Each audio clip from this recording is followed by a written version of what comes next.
د یو خور ته پوښ کړی دی چې د بس زنانه چې د یو بل سره میلاو شي او د یو بل سره غاړه میلاوي نو یو بل ښکلی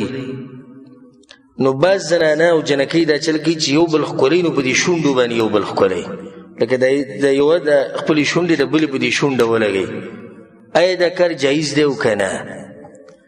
او ښه چې موږ ورته ووایو چې دا کار ناروا دی نو موږ ته ووایو چې په داسې دلیل نشته چې دا حرام دی یعنی داسې دلیل نشته چې وایي کې دا الفاظ دي چې دا کار څه دی دا حرام دی الجواب لازم نه ده چې یو مسله به ته ثابتې یو مسلې لپاره به حکم ثابتې نو بلکل اقا الفاظ به راوړې د بس ته موږ وایو نسوار حرام دی کوم نسوار ټکی راغلی قرآن حدیث کې د چرسو ټکی شته قرآن حدیث کې هیروین راغلی قرآن حدیث کې اپیم راغلی قرآن حدیث کې نو به مزې کوه او که داسې هر شی الله ذکر کوي هر شی نو دا قرآن به دومره غټ وي چې ګرځولی به چا نه شوی خو شریعت عامې قاعدې ذکر کړي دي عام قانونونه ذکر کړي دي په هغې کې ډېرې مسلې ننوځي چې هغه د قیامته پورې چې څومره مسلې راځي د هغې دپاره برابري ځکه چې نوي نوي مسلې راوځي که نه نو چې اوس الله هر مسله خوی نوم یې اخیستی نو بیا خو به د هغه دور مسلې صرف خوی کم دور چې د رسول الله صلی الله علیه وسلم نو د وروستنیو مسلو سره به څه کوو نو الله عامې خبرې کړي دي پیغمبر صلی الله علیه وسلم عامې خبرې کړي په هغې کې ډېرې مسلې راننوځي یوه قاعده شریعت دا یې ښودې ده چې هر هغه لار به بندې چې هغه ته حرام کار ته رسوي دا د شریعت قانون دی په دې خبره ځان پوه کوي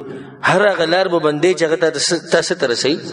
ته حرام کار ته رسوي دا کار به مباح ومي خو نه به یې کوې ولې ځکه چې دا مباح ته حرام ته رسولی شي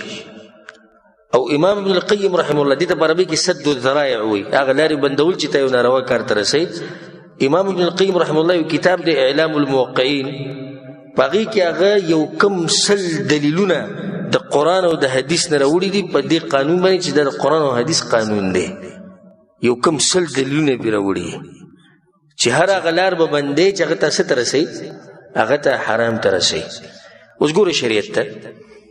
شریعت ټول هغه لارې بندې کړي چې انسان زنا ته ورچوي او فاحشۍ کې لارې څنګه بنده کړې ده مثال وی ښځه به سړي ته نه ګوري ښځه به پردي سړي ته نه ګوري نو سړی به پردۍ ښځې ته نه ګوري او دا زنا ده نو ولې حرام ده ځکه چې تا زنا ته رسئ ښه شریعت څه وایي وی پردی سړی پردۍ ښځه دوی به یوازې نه یو ځای کېږي په منځ کې دریم شیطان دی ګوره شریعت لاره بنده کړه شریعت وایي وی سړی به د پردۍ زنانه سره لاس نه میلاوي شریعت لاره څه کړه بنده کړه شریعت څه وایي وی زنانه به بغیر د محرم نه سفر نه کوي شریعت لار بنده کړه دقه شان څه وایي شریعت وی ښځه به د ښځې عورت ته هم نه ګوري او سړی به د سړي عورت ته نه ګوري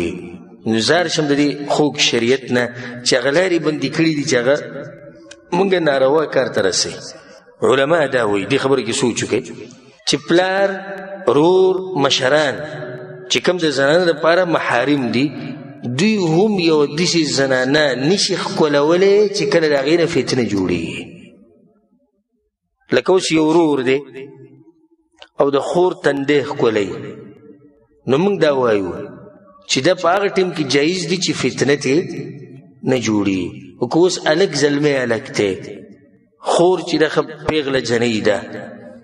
او دې د هغې تندی ښکلی یا هغه د دې تندی ښکلی نو کیدی شي د دې نه څه جوړی شي فتنه جوړی شي نو دروازه به څه کې بنده به کې دا کار به نه کوئ نو چې د دوی په منځ کې دا مسله ده نو دلته خو به حرام او حرامي چې یو زنانه رالګي د بلې زنانه شونډې ښکلی د دې نه فتنه جوړېږي که چېرته زنانه د یو بل سره میلاو شي او ډېر وخت بعد او یو زنانه د بله ښکل کړي تندی وله ښکل کړي هېڅ خبره نه خو شونډې ښکلول چې زنانه د زنانه شونډې ښکلوي د یو بل شونډې ښکلوي د دې نه څه جوړېږي د دې نه فتنه جوړېږي د دې نه شیطان ته دروازه کولاویږي نو ځکه موږ وایو چې دا کار څه دی جایز دی نه دی جایز ولې نه دی جایز حرام کار ته لار ده دروازه ده نو په دې کې رد شو په دغو خویندو باندې کوم چې وایي په قرآن حدیث کې دا مسله نه راغلې قرآن حدیث کې هره مسله شته خو چې څوک پکې سوچ وکړي الله سبحانه وتعالی دې موږ په قرآن او حدیث باندې پوه کړي.